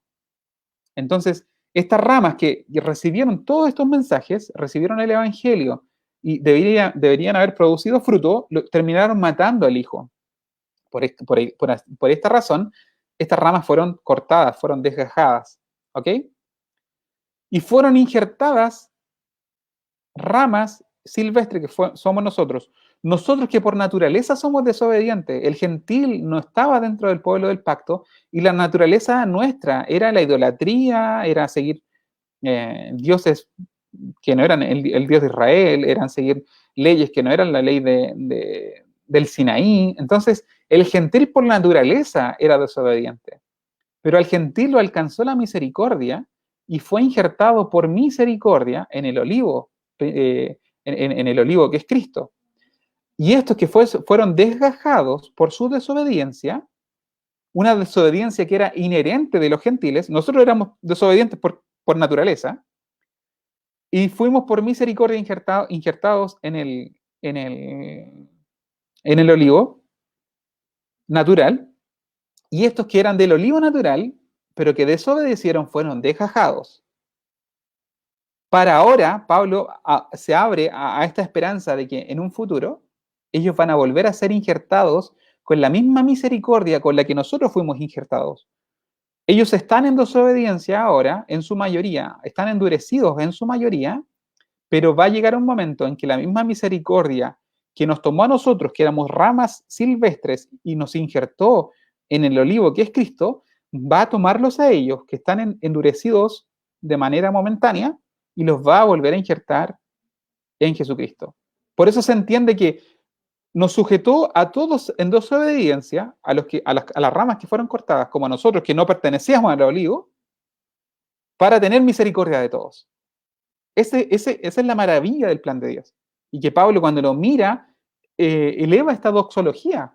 Los versículos finales son doxología.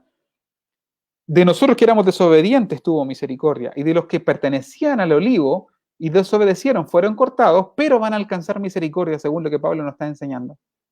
Entonces, por eso el canto de alabanza. Dios sujetó a todos en desobediencia para tener misericordia de todos. Este todos tenemos que entenderlo como en los escogidos, tanto de los gentiles como del Israel, que son parientes de Pablo. ¿Ok? Entonces viene el cántico de cuando Pablo contempla este plan de salvación, no solamente para los gentiles, Pablo es apóstol de los gentiles, él entiende que el plan de salvación alcanza a los que son desobedientes por naturaleza, que somos nosotros. Pero ahora Pablo, que se estaba lamentando en el capítulo 9, el dolor que le generaba la incredulidad de sus hermanos y la violencia con que perseguían a los que eran del camino. Pablo era un ejemplo de ellos. Pablo era alguien que buscaba destruir al cristianismo en sus inicios, hasta que se le apareció Cristo y le dijo, ¿por qué me persigues?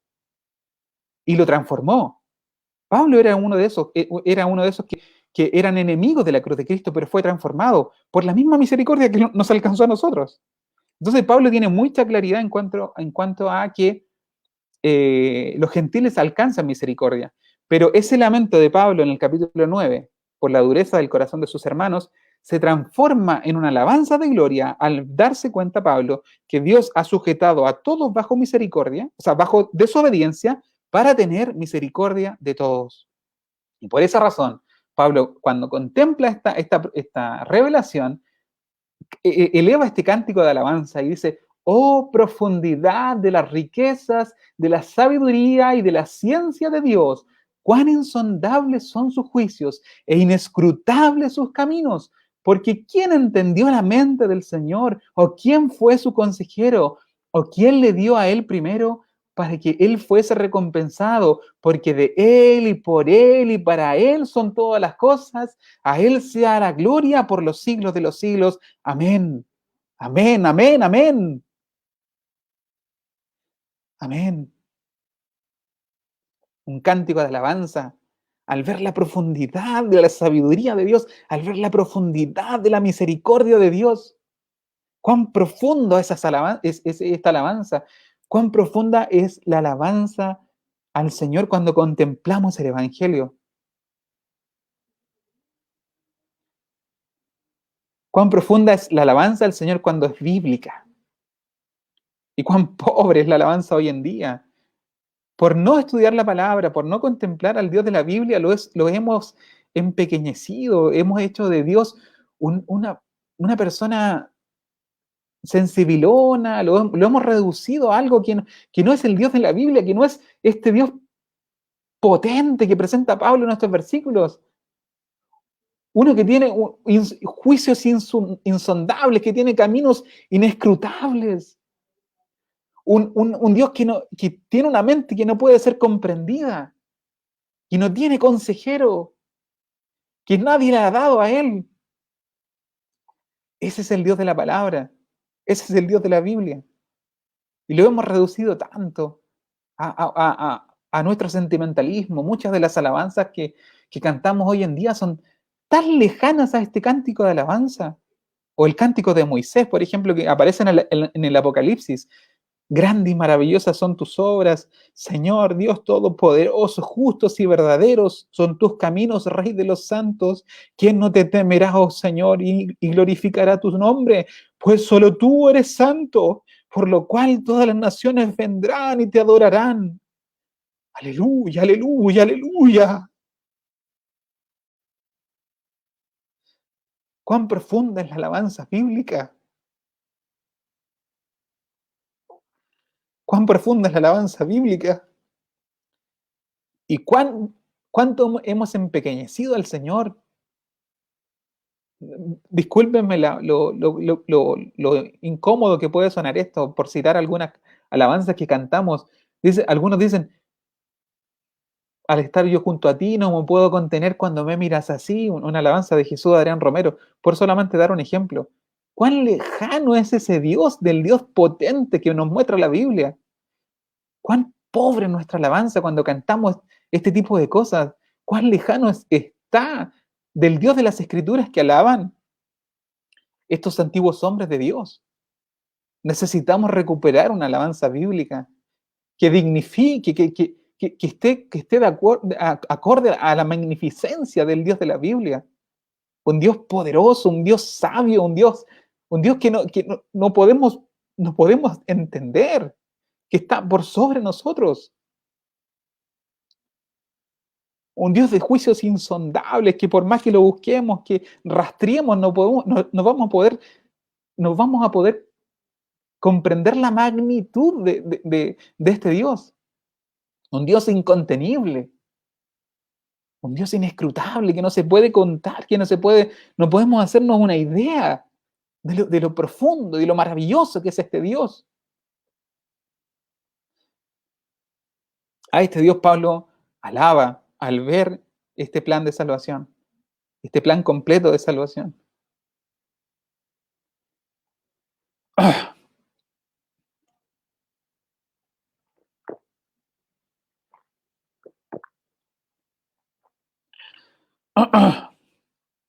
Ahora, les voy a presentar mi teoría. Les voy a presentar lo que yo creo, cómo se puede llegar a desarrollar esta restauración de Israel, de los escogidos en el pueblo de Israel. Yo sé lo muy complicado que es abrazar esta idea. Pertenecemos a un contexto pentecostal. Sabemos que muchas veces hay personas que se obsesionan con la escatología, que gastan vidas enteras tratando de descifrar quién es el anticristo, y que dicen que Felipe, el rey Felipe de España, es el candidato más cercano a ser el anticristo, y se gastan años predicando esas cosas se meten en el secreto de Dios, y lo más probable es que sean avergonzados. A lo largo de la historia muchos han querido saber el día, la hora, descifrar, han tirado fechas. Hay muchas sectas que nacieron así, los testigos de Jehová nacieron así, los adventistas creo que también, tratando de hecho los adventistas son unos obsesivos con el tema escatológico y cometen errores garrafales por lo mismo. Entonces, una obsesión con saber los detalles de cómo se va a desarrollar en la segunda venida nos puede llevar a un error. Eso lo conozco y lo sé.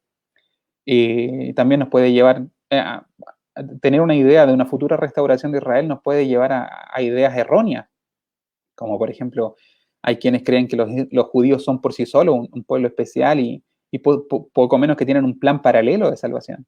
Y no es así. O sea, tienen que ser injertados en el olivo. De otra manera no hay salvación. Y esa forma como son injertados o reinjertados es por gracia. Siempre es por gracia. La salvación es por gracia.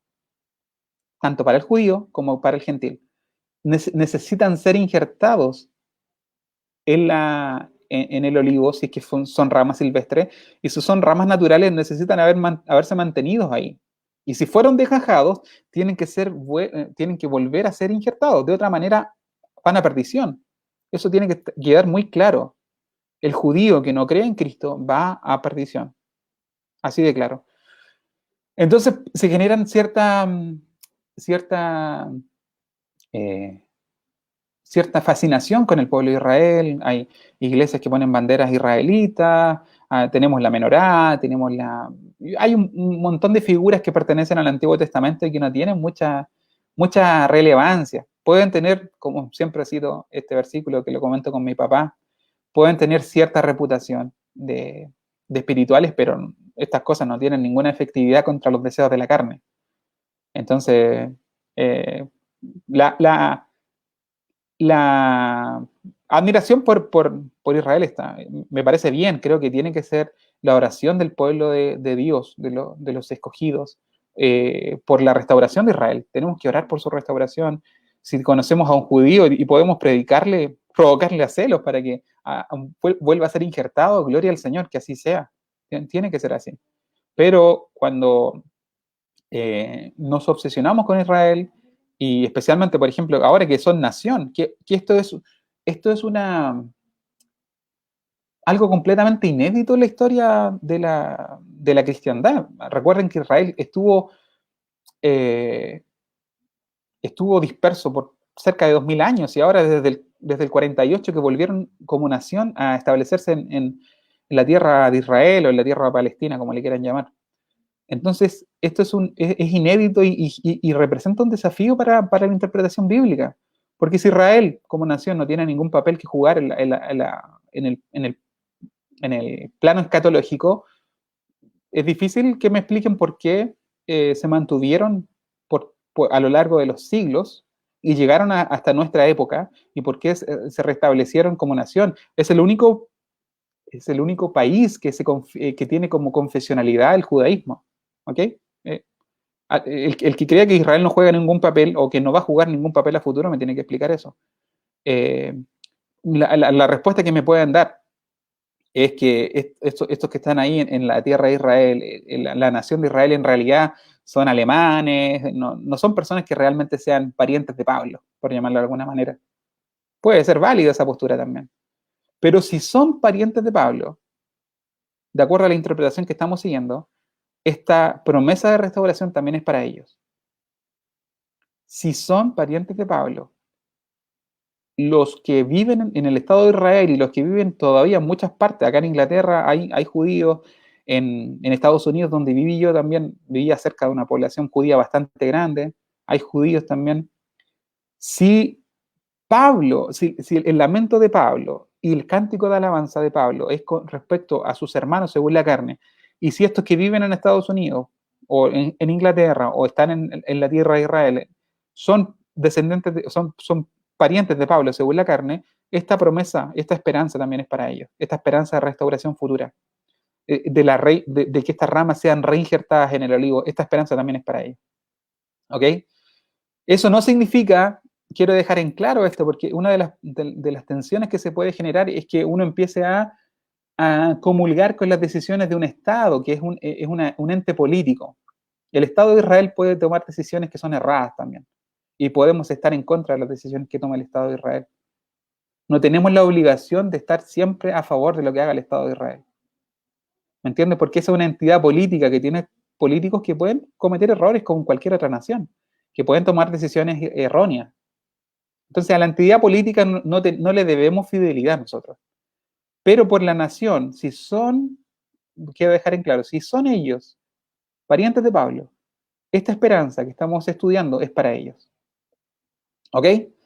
Dejando eso claro, voy a cerrar con la idea de cómo yo creo que se va a desarrollar esta restauración.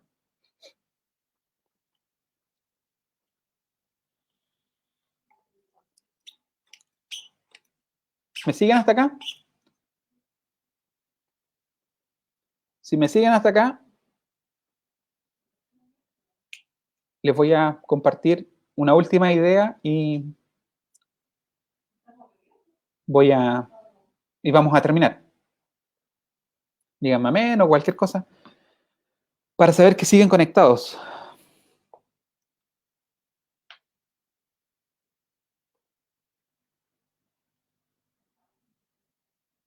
Ok, mi hermana Eli dice sí. Ok, ya, voy a cerrar. La hermana Olga me dice amén. Voy a cerrar. Ana Julia me dice amén.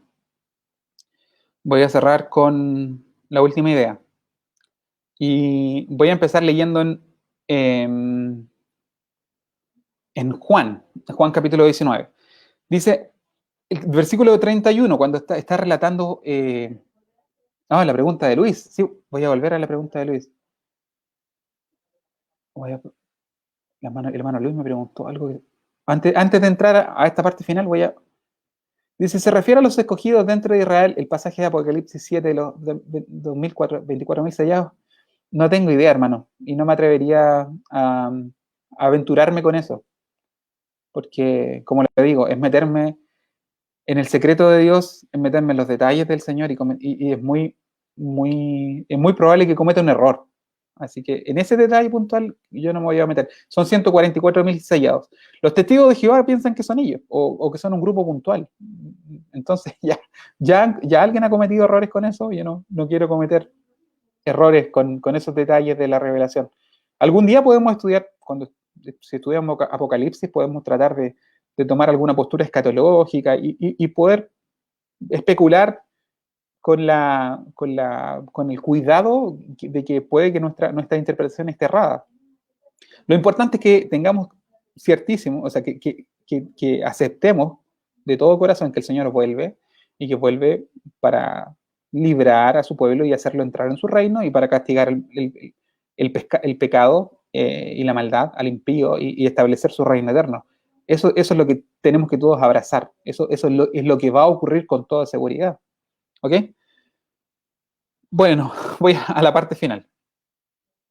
Entonces, el capítulo 19 de Juan, cuando Juan detalla la muerte de Cristo, Juan lo detalla en primera persona. Y aquí hay algo bien interesante. Dice, entonces los judíos, por cuanto era la preparación de la Pascua, a fin de que los cuerpos no quedasen en la cruz el día de reposo, pues en aquel día de reposo era de gran solemnidad, rogaron a Pilato que se le quebrasen las piernas y fueran quitados de allí.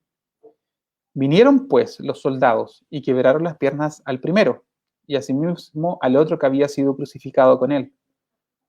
Mas cuando llegaron a Jesús, como lo vieron ya muerto, no le quebraron las piernas, pero uno de los soldados le abrió el costado con una lanza.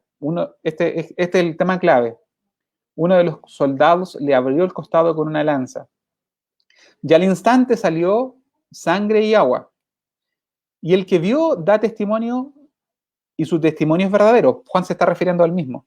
Y el que vio da testimonio y su testimonio es verdadero. O sea, yo vi que un soldado le traspasó y de su costado salió sangre y agua. Y el que vio da testimonio y su testimonio es verdadero y él sabe que lo que dice es verdad, para que vosotros también creáis. O sea, el versículo 35, Juan se dedica únicamente a dejarnos en claro que lo que está diciendo es verdad. Yo vi que lo traspasaron, yo vi que salió de su costado sangre y agua. Mi testimonio es verdadero. Porque estas cosas sucedieron para que se cumplieran las escrituras.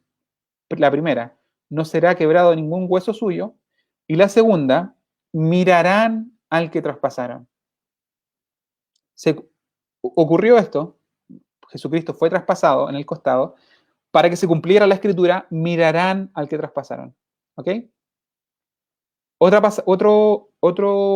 referencia en Apocalipsis, que también escrito por el apóstol Juan, capítulo 1, versículo 7. He aquí que viene con las nubes, y todo ojo le verá, y los que le traspasaron, y todos los linajes de la tierra harán lamentación por él. Sí, amén. Yo soy el alfa, la omega, el principio y el fin, dice el Señor, el que es, el que y que era y que ha de venir, el Todopoderoso. Pero, versículo 7, es lo que le quiero recalcar. He aquí que viene con las nubes y todo ojo le verá y los que le traspasaron. ¿Ok? Volvamos a Romanos capítulo 11, versículo 15.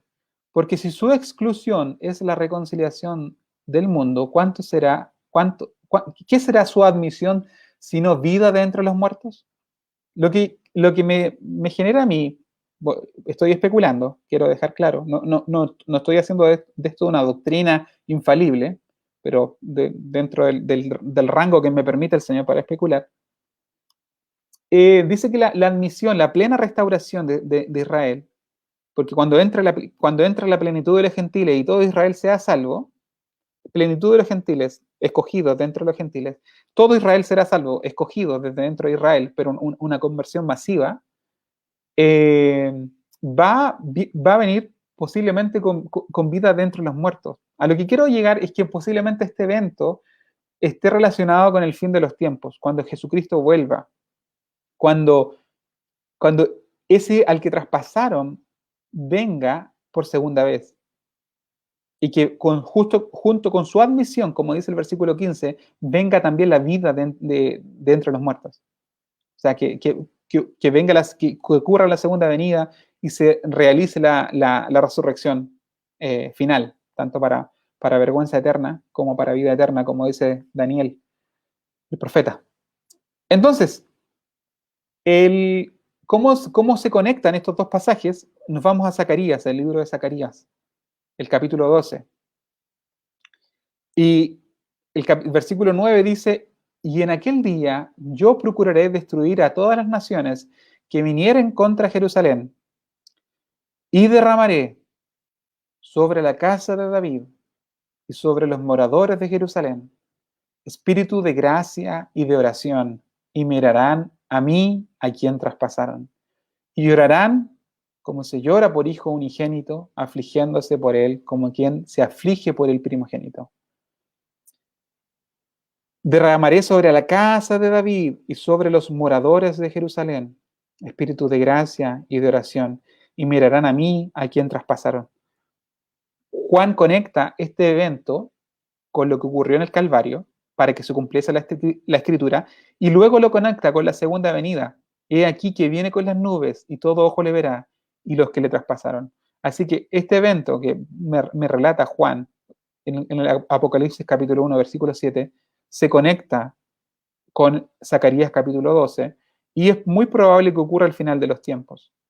Y lo interesante, y esto ya es un detalle que yo destaco, es que habla de los moradores de Jerusalén.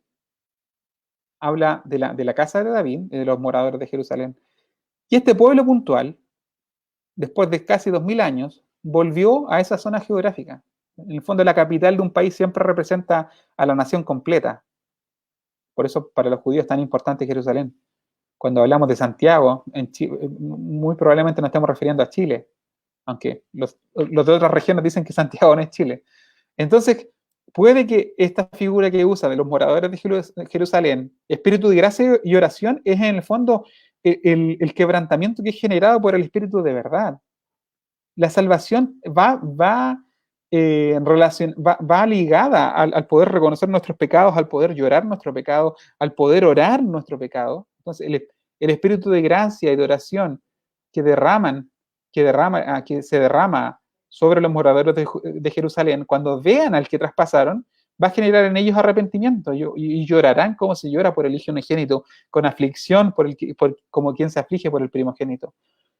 Puede ser que este evento que relata Zacarías 12 sea la adopción de Israel, sea el momento en que un gran grueso del pueblo de Israel que ha sido endurecido hasta hoy y que solamente un remanente se ha salvado, un gran número de ellos vuelvan a Cristo el día que Jesucristo vuelva por segunda vez y lo contemplen y vean a Él, al que traspasaron, al que rechazaron por tantos siglos, y les sea concedido arrepentimiento, sean sus corazones transformados, ya no con un corazón de piedra, sino con un corazón de carne, las bendiciones del nuevo pacto, y vuelvan a ser injertados. Esto todo lo hablo en condicional. Puede que sea así, como puede que no. Pero si la restauración de Israel futura es una esperanza ciertísima, de la que Pablo habla y por la cual alaba al Señor de la manera como lo alabó con esa doxología, pudiese ser que sea que esa restauración esté relacionada con los pasajes que les comenté. Juan 19, Apocalipsis 1 y Zacarías 12. Así que con eso quería terminar.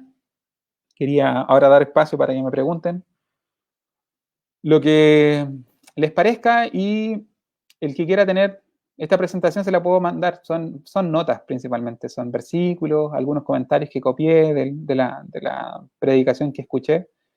Así que me pueden dejar un mensaje en mi Facebook o en el Facebook de la iglesia, y yo les mando esta presentación, que son básicamente versículos que fui cortando y pegando, así que no es gran trabajo. Así que para que lo puedan volver a mirar y con más detalle. Pero si tienen alguna pregunta, me la dejan. Y si no, le damos término a este estudio bíblico. Así que voy a dejar un par de segundos para que me comenten.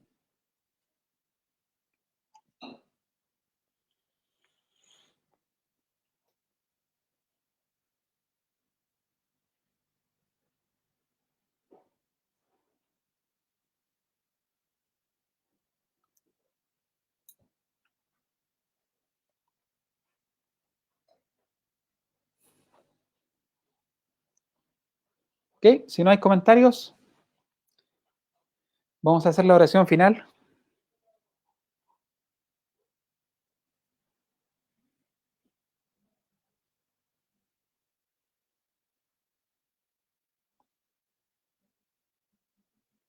Si no hay comentarios, vamos a terminar el servicio.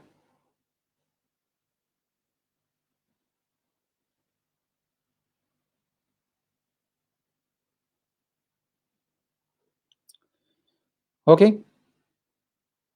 Muchas gracias a usted, pastora, que me da esta oportunidad de participar con los hermanos. Bueno, vamos a orar entonces para terminar. Gracias, Señor, por esta oportunidad que nos das de escudriñar tu palabra. Gracias, Señor, por tu amor, por tu misericordia. Gracias por todo lo que nos das. Gracias por tu evangelio. Gracias por esta misericordia que nos alcanzó a nosotros. Gracias por esta misericordia con la que tú restaurarás a tu pueblo, Señor. Gracias, Señor, por tu fidelidad. Gracias porque tú eres bueno, porque para siempre son tus misericordias. Gracias, Señor, por todo lo que nos das.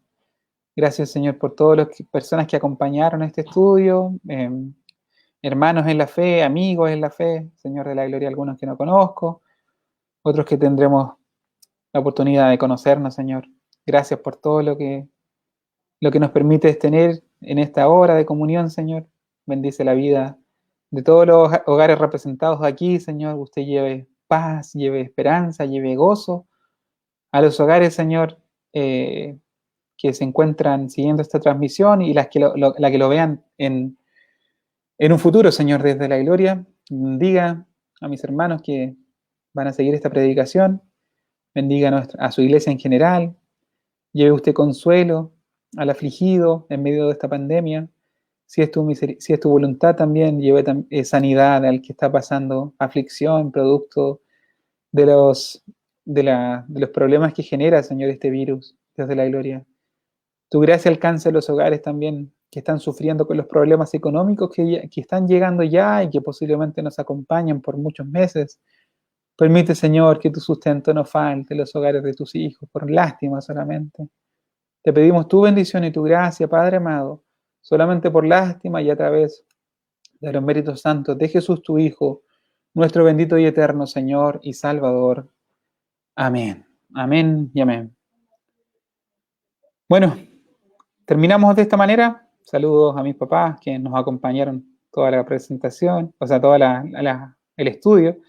La hermana Gloria, la hermana Nancy de Venezuela, hermano Julio, la hermana Lili de acá, la hermana Gloria, y a todos los que nos acompañaron. Como les decía, al que quiera que le haga llegar la presentación con las citas bíblicas, me lo pide. Y voy a pedir la bendición para terminar. Vamos a pedir la bendición. Y ahora que la gracia de nuestro Señor Jesucristo, el amor de Dios el Padre y la comunión de su Santo Espíritu sea sobre todos nosotros, desde ahora y para siempre. Amén. Gloria a Dios, gloria a Dios, gloria a Dios.